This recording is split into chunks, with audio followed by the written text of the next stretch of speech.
Assalamualaikum everybody. Shalom, Om Swastiastu, Namo Buddhaya, salam sejahtera buat kita semua. Balik lagi sama saya Anita Larasati or also known as Xiao An dari Trustworthy Voice Safe Team di podcast kita yang ketiga.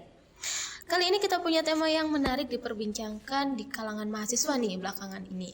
Apa itu? Ini adalah tentang kebijakan pemerintah yang baru tentang pendidikan. Adalah Kampus Merdeka atau Merdeka Belajar. Di sini yang akan kita bicarakan adalah kampus mengajar. Kita singkat KM aja ya. Nah, di sini aku udah ada narasumber yang udah ikut kampus mengajar yang periode ketiga.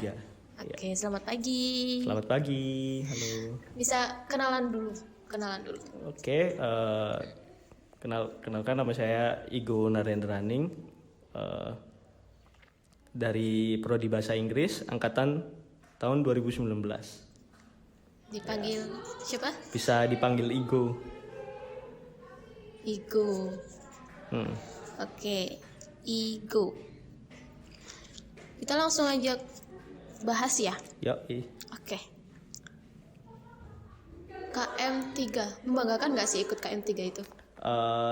Yang pasti suatu kebanggaan ya dapat diterima program ini, maksudnya kampus mengajar angkatan 3 setelah melewati beberapa seleksi ya yang tahu sendirilah. Yang pasti saya senang dan juga lega. Terus menjadi suatu pengalaman yang berharga sih untuk belajar di luar lingkungan kampus selama berapa ya? 1 semester ya? Kalau nggak salah, satu semester. Siapa ya? Oh ya, kalau nggak salah 1 semester sih, ya. Yang pasti senang dan lega sih. Jadi banyak pengalaman juga berarti ya? Iya. Lebih unggul dari teman-teman di kelas? Kalau lebih unggul sih enggak, cuman dapat pengalaman yang lebih gitu. Pengalaman mengajar gitu. Iya. Ini kalau kampus mengajar ini tempat penugasannya itu milih sendiri atau ditentukan sama sananya? Oh, ditentukan oleh sananya, ya. Dapat di mana nih? Kalau saya itu ditugaskan di Desa Beringin, Kecamatan Wajak di Kabupaten Malang. Ya, untungnya masih di sekitar Malang sih, jadi gak begitu panik kan ya. Jadi itu gitu. PP gitu? Enggak, saya ngekos di sana. Ngekos itu biayanya keluar dari diri sendiri atau gimana?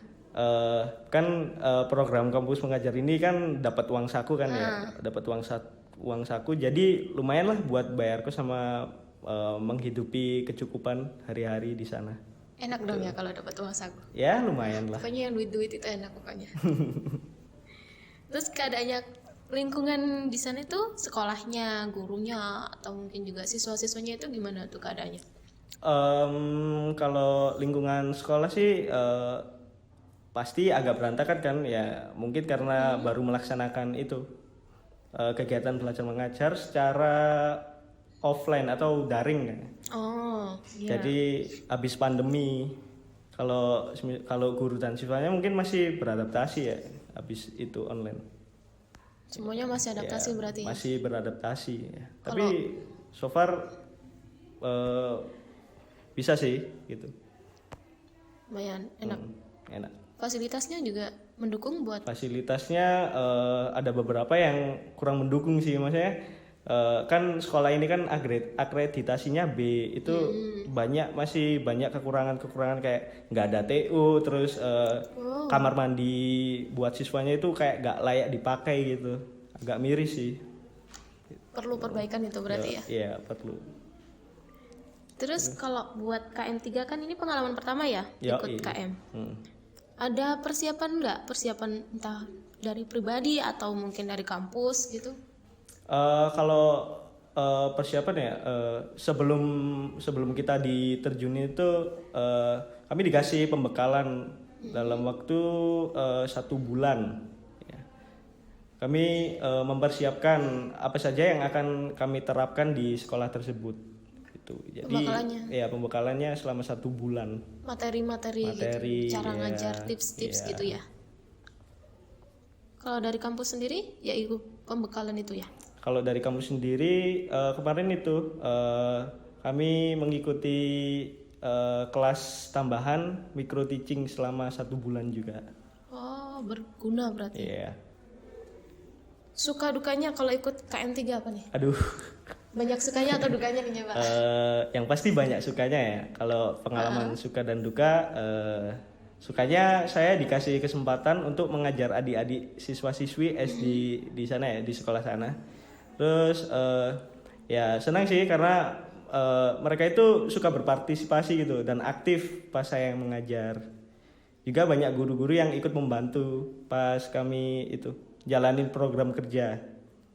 Kalau dukanya ya tahu sendiri lah, kami ditugaskan jauh dari rumah. Terus sama itu kita kumpul cuma sama teman-teman satu tim itu aja gitu. Kangen sama teman-teman yang lain gitu. Nah, iya. Kangen teman, kangen keluarga. Biasa kumpul sama teman-teman kampus. Pas ikut program ini kita jadi mencar bisa gitu. Oh, paham. Tuh. Itu aja nih. Terus kalau KM3 kan pastinya punya rekan tuh sekelompok. Nah itu rekannya gimana tuh? Bisa diajak kerjasama atau mungkin ada yang kalau kan satu timku itu seharusnya ada berlima kan, cowoknya 2 terus ceweknya 3. Tapi yang cowok 1 ini nggak diambil, jadi aku cowok sendiri ya gitu, cowok sendiri gitu sama teman-temanku. Bukannya beban sih kan, tahu sendiri kan aku cowok sendiri, terus teman-temanku cewek semua kan, ya aku gimana ya bilangnya ya, pokoknya mereka baik sih, cukup baik. Merasa gitu. lebih harus bertanggung jawab gak tuh? Iya, ya kalau tanggung jawab jelas sih, tapi bisa dibilang cukup baik lah gitu teman satu timku. Gitu. Bisa diajak kerjasama. Iya. Kesulitan pas program KM3 apa aja tuh selain kangen-kangen gitu? Kalau kesulitan ya melaksanakan itu program kerjanya itu yang sulit. Soalnya guru di sana itu masih belum tahu maksud dan tujuan dari mahasiswa KM itu apa. Mereka itu ngiranya kalau kita itu seperti mahasiswa PPL atau PKL lainnya gitu, yang harus ngajar atau harus gini harus gitu, enggak. Jadi aku tuh malah disuruh untuk ngajar full gitu tanpa didampingi. Sedangkan maksud dan tujuan kami itu maksud dan tujuan mahasiswa kampus mengajar itu untuk mendampingi guru dan juga membuat beberapa program kerja untuk membantu dalam memajukan sekolah. Jadi kesulitannya itu menurutku harus pintar-pintar bagi waktu sih kalau untuk menjalankan program kerja sama mengajar itu juga gitu. Berarti kampus mengajar ini sama PPL benar-benar beda? Beda. Kalau PPL kan kita harus diwajibkan mengajar kan. Kalau kampus mengajar ini kita itu mendampingi guru seharusnya. Tapi gitu. Kenyataannya yang terjadi adalah ya saya malah mendapatkan kelas, mendapat jadwal di sana mengajar. Mengajar ya. Jadi guru. Ya jadi simulasi guru. Jadi guru nanti kalau lulus. Gitu, ya. Pesan-kesan deh, pesan dan kesan ya untuk mahasiswa yang mau mendaftar di kampus mengajar yang angkatan 4 ya sekarang berarti ya. Ya angkatan 4. Oh iya betul. Kalian semangat sih, harus itu kalau pas pembekalan itu benar-benar diperhatiin, jangan sampai skip gitu. Takutnya kalian pas waktu penerjunan nanti kalian bingung mau ngapain gitu. Yang repotin temen. Malah repotin temen nantinya ya gitu aja sih. Intinya pembekalan itu harus serius ya. Pembekalan harus serius. Terus kalau pas penugasan itu kalau bisa selesain cepet-cepet program kerjanya biar nanti pas waktu pencabutan itu kalian tidak ada tanggungan lagi gitu. Jadi jangan nunda-nunda gitu ya. Punya tugas langsung kerjain. Asik kok ikut kampus mengajar itu. Lebih asik ikut kampus mengajar atau kuliah nih? Kan dikonversikan tuh nilainya. Kalau menurutku sih lebih asik kampus mengajar ya gitu. Waduh, ya, soalnya kalian bakal dapet itu pengalaman baru. Ya. Jadi pengen nih saya nih. Yoi. Oke, kayaknya itu aja deh yang kita bicarain buat pagi ini. Oke, terima kasih banyak nih buat waktunya. Yoi, sama-sama. Pembahasan kali ini benar-benar sangat menarik sih, dengan narasumber yang udah pengalaman, jadi kita bisa tahu apa aja nih baik buruknya dari KM3.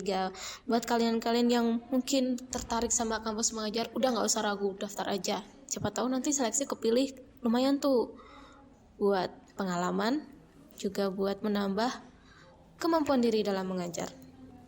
Oke, kayaknya udah itu aja podcast dari Trustworthy Voice Safe Corner Team buat hari ini. Makasih banyak buat yang udah dengerin dari awal sampai akhir, udah nyimak. Makasih banyak buat semuanya. Kurang lebihnya mohon maaf. Keep healthy semuanya. Wassalamualaikum warahmatullahi wabarakatuh. Bye bye.